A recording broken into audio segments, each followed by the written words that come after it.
Wow! Clap your hands! Clap your hands! Ayan. Gustong-gusto kasi niya yan, guys. Yung pagkain na to, guys. Hello, everyone! Welcome back or welcome to my channel. Hello, everybody! Welcome to MOC Vlog YouTube channel. For today's vlog, guys, ay isi-share ko po sa inyo kung paano po ako maghahanda ng food kay Bibi Ivan. Yung mga food na yun, guys, is healthy food po yun. Makikita nyo na po yun sa thumbnail natin at sa title natin. Yes, guys, tama yun. Gagawin po natin yun at ipapakita ko po yun sa inyo kung ano yung mga healthy food at kung paano ko din siya ginagawa. This is my baby boy, Ivan, and this is my baby girl, Ate Kisses. So, hi to everyone, Ate Kisses. And Ivan, hi guys! Hi everyone! Okay, walang pakialam si Bibi Ivan, guys.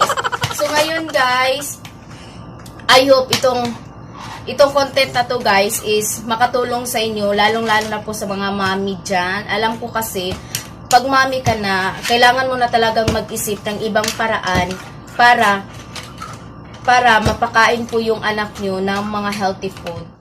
Ko kay Bibi Ivan.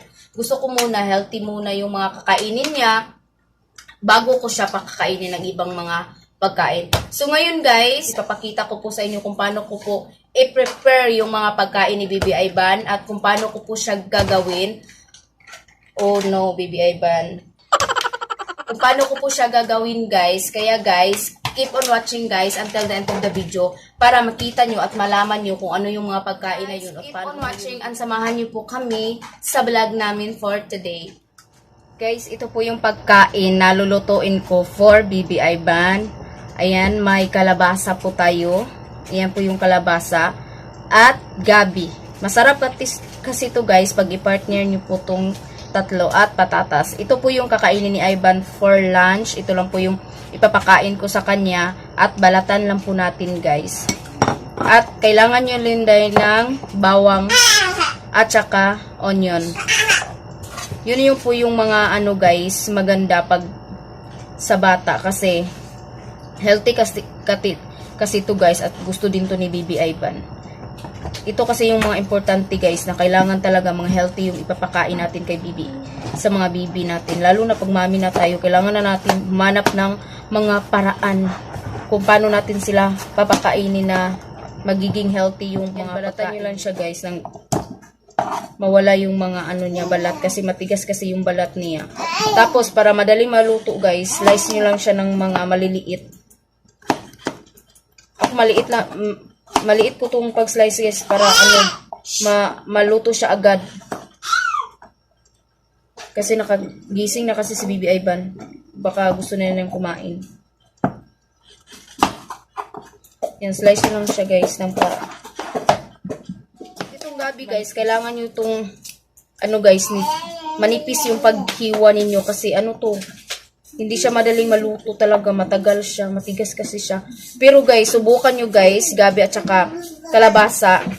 Kahit wala na tong patatas, guys, partner nyo lang yung dalawa, gabi at kalabasa, guys. Magustuhan talaga yung anak ng anak ninyo. Basta yung gabi na gagamitin nyo, guys, is katulad nito, guys, puti. Kasi kapag yung ano kasi, guys, pula na gabi, ano siya, guys, matigas siya, hindi siya malambot. Ito malambot to kasi puti siya. Ito yung gusto talaga. Bain nyo lang siya ng panipis. Patay ganito, guys, kanipis, ayan. Tuwain nyo pa siya ng pang-tatlo para madali talaga siyang maluto. At ito kasi, guys, patatas. Kailangan kasi ito, guys, kasi marami tong carbo, guys, kahit wala ng kanin. Puro ganito na lang yung ipakain. Ito, guys, sobrang tagal din tong maluto. Kailangan din manipis. Sobrang nipis. Kasi matagal tong maluto. Sobrang tagal.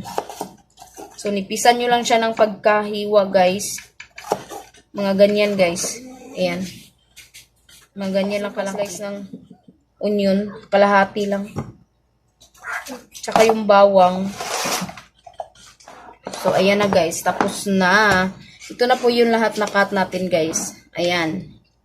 So, ayan. Ilulutuin na natin yan. Pakita ko sa inyo kung paano lulutuin. Gasan nyo lang, guys. Ayan.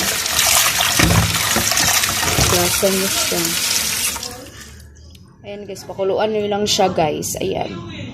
Lagyan nyo lang siya ng sabaw at pakuluan nyo lang po siya ng ilang minuto.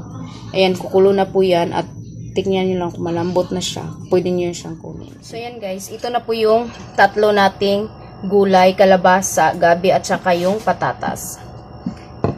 Pigain nyo lang siya guys. Iganon nyo lang po siya guys. Ganyan. Hanggang madurog po siya lahat guys. At saka may kunti po siyang sabaw guys. Yung sabaw ng gulay, yung katas niya nandito. Mas maganda yun. Ayan, ganyan. Pigain nyo lang siya guys. At kung ang baby nyo guys is kumain na po siya ng kanin, pwede nyo pong lagyan ng kanin to. I-mix nyo lang po siya sa kanin. Pero kung hindi pa siya pwedeng kumain, lalo na pag 3 months old na baby, wag na muna. Ito na muna yung ipakain ninyo. At mas better dito guys na kung ito lang yung ipinakain nyo sa kanya guys, is lagyan nyo po siya ng honey. At pwede na po itong ipakain guys. Pwede natin ipakain at pwede nyo lagyan ng rice. Ayan, rice. Kunting rice. Tapos i-mix nyo lang siya sa nadurog na gulay. Ayan. Mix nyo lang siya ng mabuti sa rice. At ayan na po yung pagkain ni Bibi. Ready na po ito ipakain at ipapakain ko na po sa kanya. Ayan guys, ito na po yung pagkain ni Bibi. Ayan, rice at saka kalabasa. Yung pinakita ko po sa inyo kanina at saka yung patatas. Ayan. Like Bibi boy. Ito Bibi. Wow! Clap your hands. Clap your hands. Ayan. Gustong-gusto kasi niya yan guys. Yung pagkain na to guys. Oh, ayan. May rice. Nakain ko siya ng rice para hindi na siya magdidi.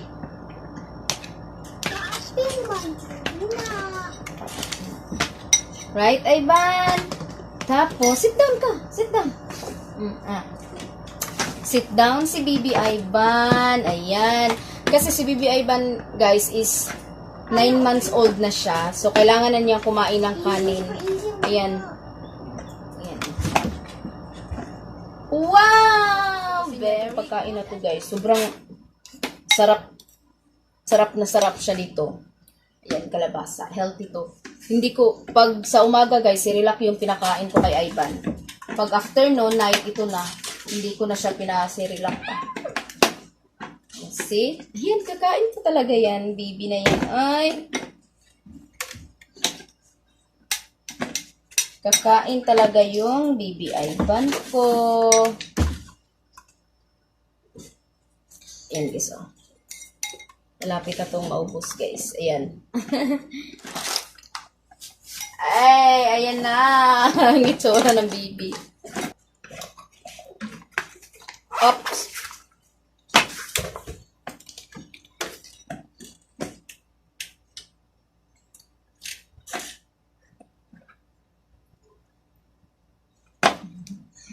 Yun na. Yun, ang likot. So, ang hirap lang kasi pakainin ni Bibi Ivan guys. Kasi sobrang likot talaga niya. Ang likot niya pakainin. Wow!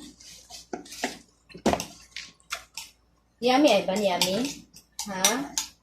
Yummy ba, Bibi Ivan? Ay, no. No, play lang. Play.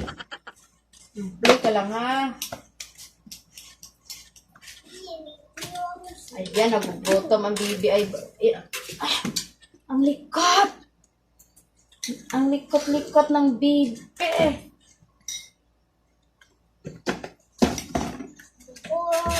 Ang likot-likot! Ang likot-likot ng baby ko. Ang sarap-sarap! Ang sarap-sarap! I see now. Open your mouth! Eat! Very good, Ivan. Very good boy ang baby. Open your mouth. Oh.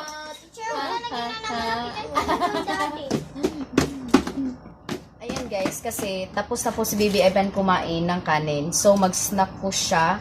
Ayan, may cornetto po siya, may ice cream siya. At saka may banana. Ayan, yun yung mukha guys.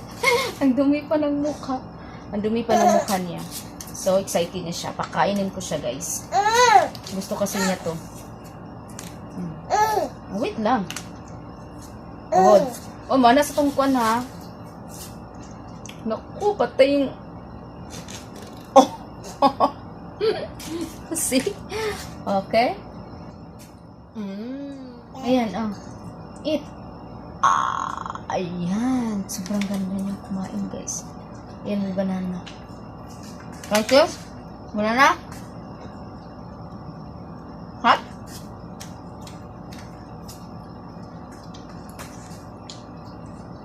May 4 na kasi siyang ngipin, guys. So, kaya niyang kumain. See? Baby Ivan!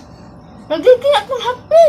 Ayun na yun, guys. Tapos na po tayo. Yun na po yung content ko. Yun na po yung isi-share ko sa inyo. Yun na po yung tips ko para sa mga mami dyan.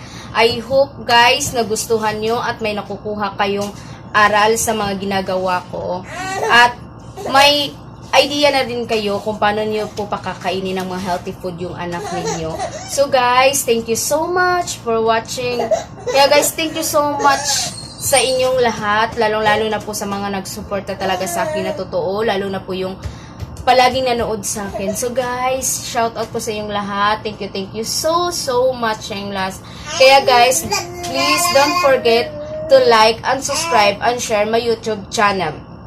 And don't forget to click the bell button, guys, para ma-notify kayo sa bago kong mga upload. Kaya, guys, thank you so much. At sana magiging safe po kayong lahat dyan. At sana maging okay yung mga kalusugan nating lahat. At sana panalanginan pa tayo ng Panginoong Diyos sa mga pang-araw-araw natin dito sa mundo. So, guys, yan lang po. At bye! Thank you for watching, guys. Bye everyone! God bless you all! Bye!